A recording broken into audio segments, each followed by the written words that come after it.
What up, friends? Welcome to the bi-week edition of Fienbolt here on the Mayo Media Network. I am your host, Geoffrey Fienbolt, as we are at the, well, I don't know what poll we'll call this for the Chargers, but simply it's the bye week. And, well, yeah, we're about, just over 30% of the season through, and all things have to be pretty positive from a Charger fan perspective. We'll get into this right here, short little bye-week edition. I'll give you my thoughts on all three phases and sort of where they stack up, and looking ahead to what should be a very exciting remainder of the Charger season, now that the schedule gauntlet remains behind them. Lots of fun content here this week, as always, at Mayo Media. Myself, Tim, and Pat, we've already put the Spread Picks show out.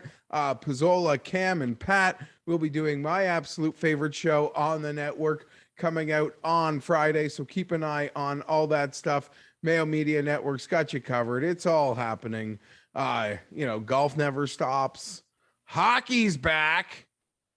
I don't know if they're doing baseball playoffs.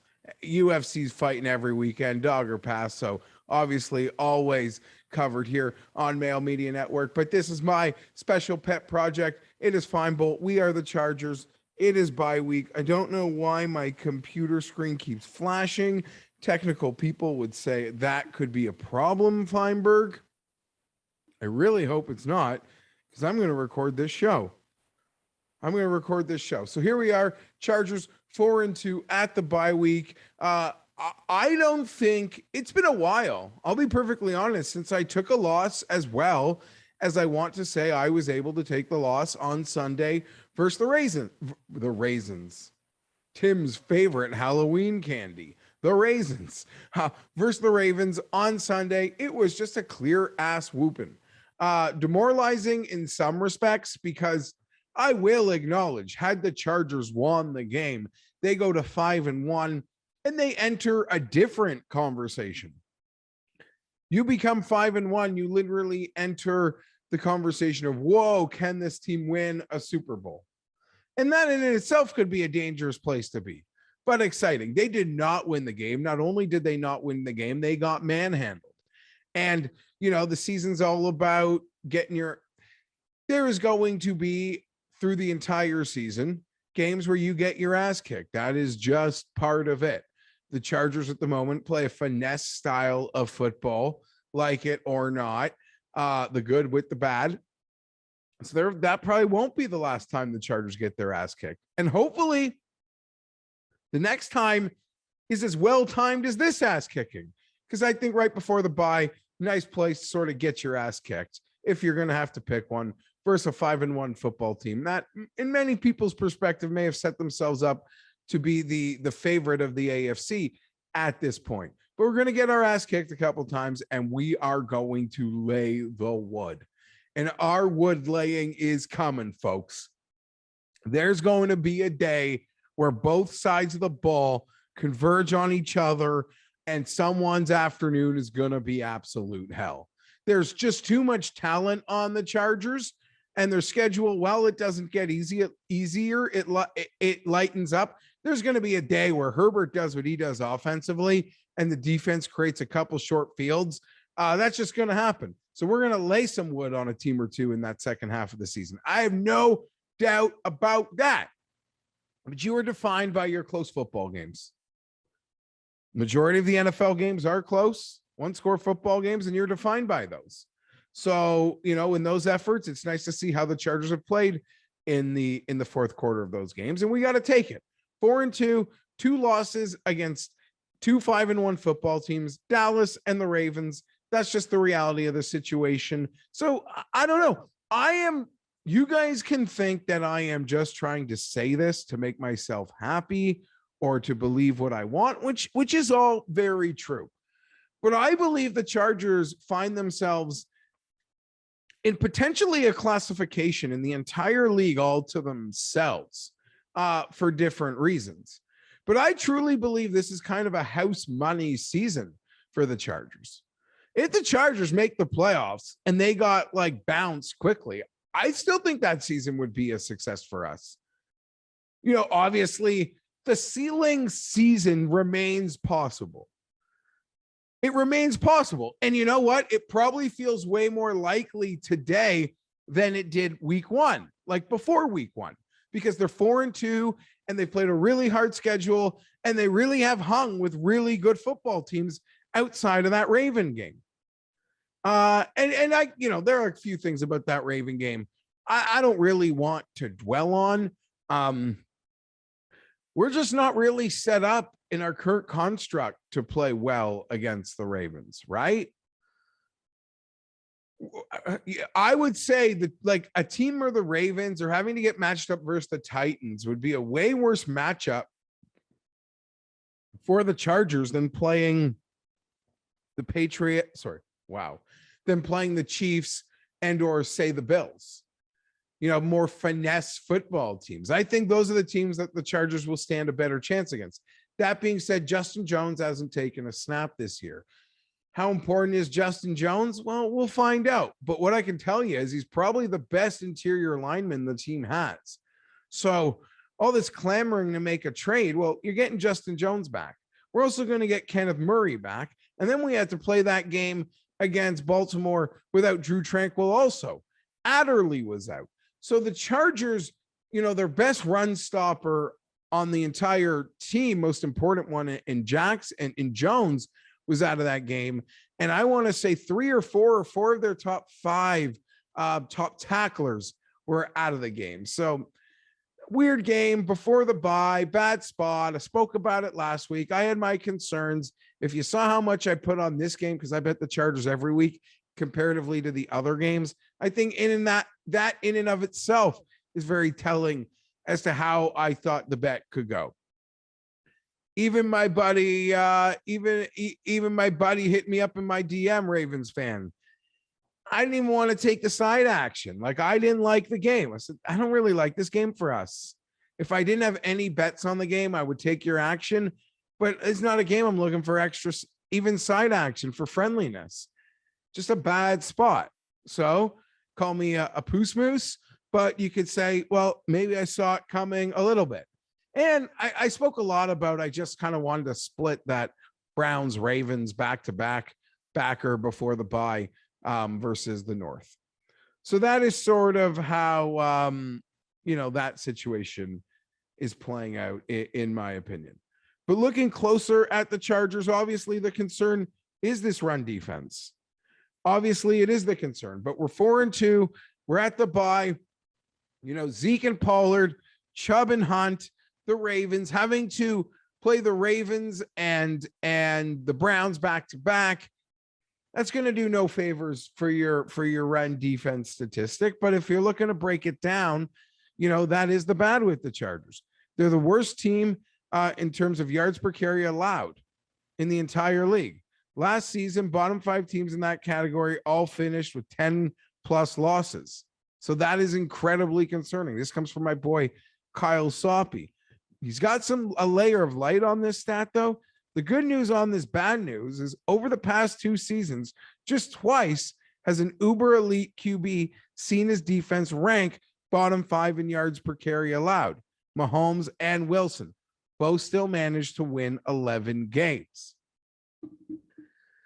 So that's how it comes with the Chargers right now.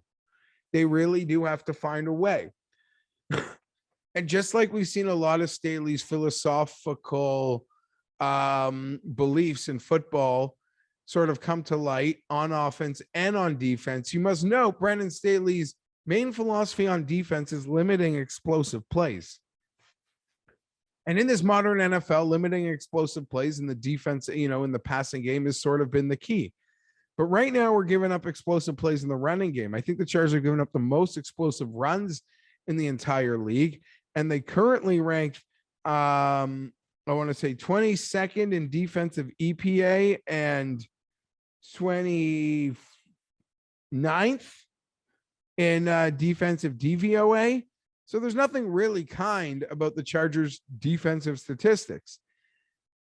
Staley, he runs a bit of a different scheme, and I guess maybe he needs time to get, the right players. And I've got to give him a season and a full offseason to get the players he wants for his scheme. I'm an apologist, I guess, still at this point. we'll see. If they're getting shredded by teams that aren't good at running the football, then I'll think something maybe is worse than it is. But I'd like to get Justin Jones back. I'd like to get Kenneth Murray back. I'd like to get Drew Tranquil back. I'd like to get Nasir Adderley back. And I expect the defense by osmosis will just get better. The run defense, I am really counting on Justin Jones. It's hard to say there's an elite leap that can be made there, but just sort of stabilizing what's really been a concern in the early part of the season for the Chargers. But I'll be honest, my biggest concern is probably more focused on the special teams, where I want to say they rank 31st in DVOA and maybe 21st in EPA, but I just haven't seen it. Again, another really disappointing year from the Chargers and their special teams. And I don't know. Darius Swinton, there's a new special teams coach.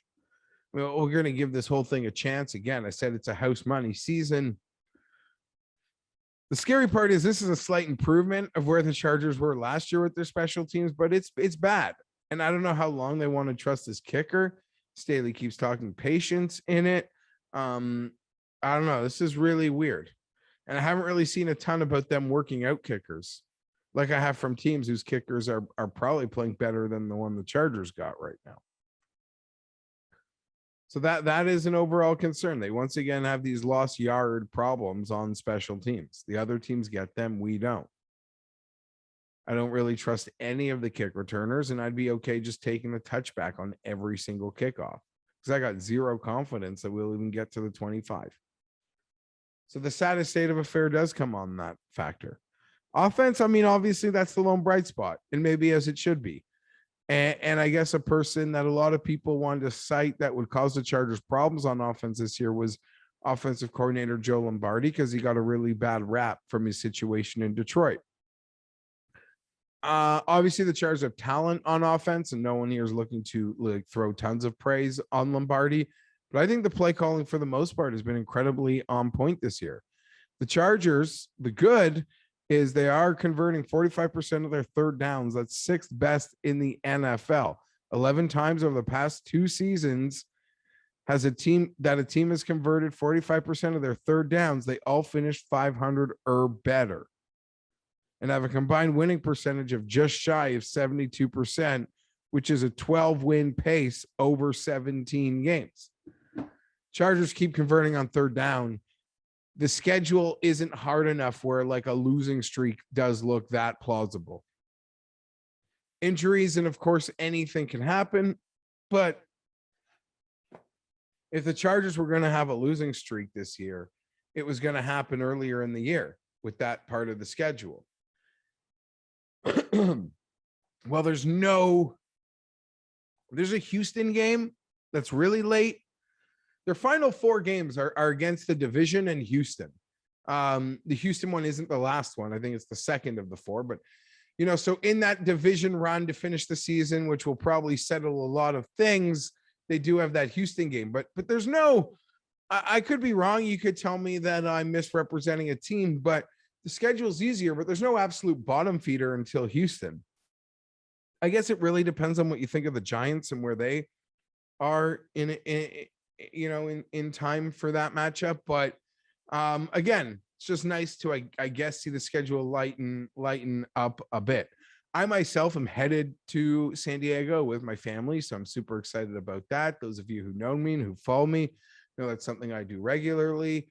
I have ties to the area. I've been going there almost every year of my life since I was a little tyke, and it's time to go back. And this trip will include a trip to the Patriots game on the 31st, which, no offense to the Patriots, but after the Raider game, that was that Monday nighter that I was hyper confident in, that you could argue I could have saved the U.S. economy had the Treasury Department wanted to listen to me. I don't know why Time Magazine isn't calling, for Time Man of the Year nominations, as I gave a suggestion that would have saved the U.S. economy. But I mean, let's not talk about that. That's not important to anybody. That's here nor there. But I'll be in San Diego, and it's going to be my first pilgrim to see Herbert in person, to see SoFi Stadium in Los Angeles in person. I'm going to that Patriots game on the 31st, so I'm super excited about that. one note going out of here that I will say about the Chargers is, and it is the first time it bit them in the ass this year, but Sunday was the first time they couldn't cover a teaser. And maybe I'm overreacting to the one game, but the Chargers teaser game, if they were getting a couple points and you got to push them up, they just had, even when they were listen, it's still in them, I'm sure, to lose in the most embarrassing ways, but you always knew the Chargers with the teaser, even when they did their crazy embarrassing things, they cover your teasers. They always found themselves in close games that they wouldn't win, but they would probably cover, and in many cases, certainly cover your teaser. But that was under like ultra conservative coaches that didn't really know how to use the talent. Maybe the talent carried them to a certain degree in many instances. Now I'll say with Staley, I mean, and I could just be overrating the Raven game and tell me, tweet at me, what have you.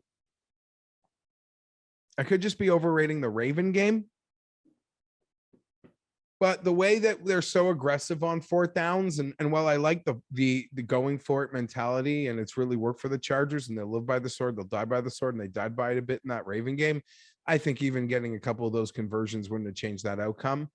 I don't even know that getting to the teaser was really ever in play, at about 10 points. But the way Staley's just going to give up the football field and sacrifice not caring to play a close game.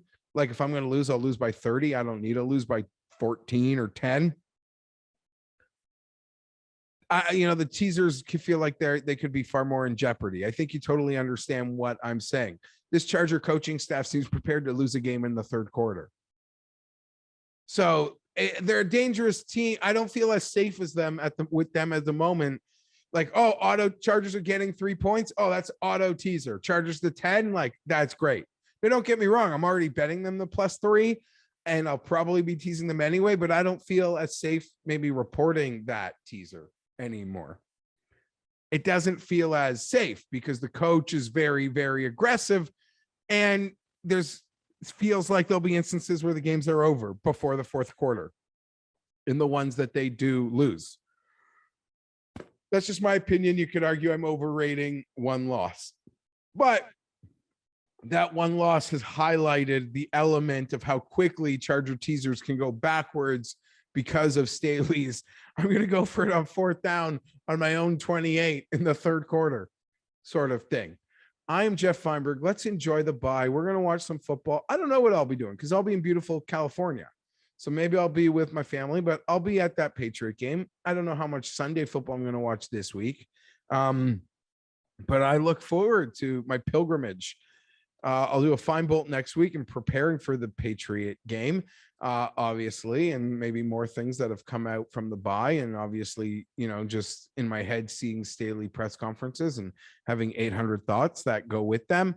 But yeah, so wow, the next time you speak to me, I'll be in San Diego, and I'll be looking forward to going to the Patriots Chargers game. These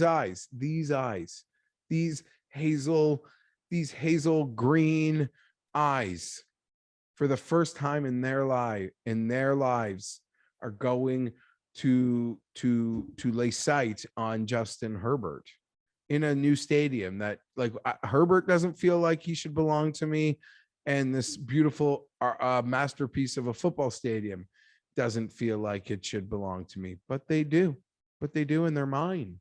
And I'm going to enjoy them. Thank you. Thank you to friends at Mayo Media Network. Don't forget to smash that subscribe button. All that great content drops right into your feed. We have you covered over here at Mayo Media Network. All the best. Bolt up on the bye week, friends. I am Geoff Fienberg. This has been the Fienbolt bye week edition, and I'm out.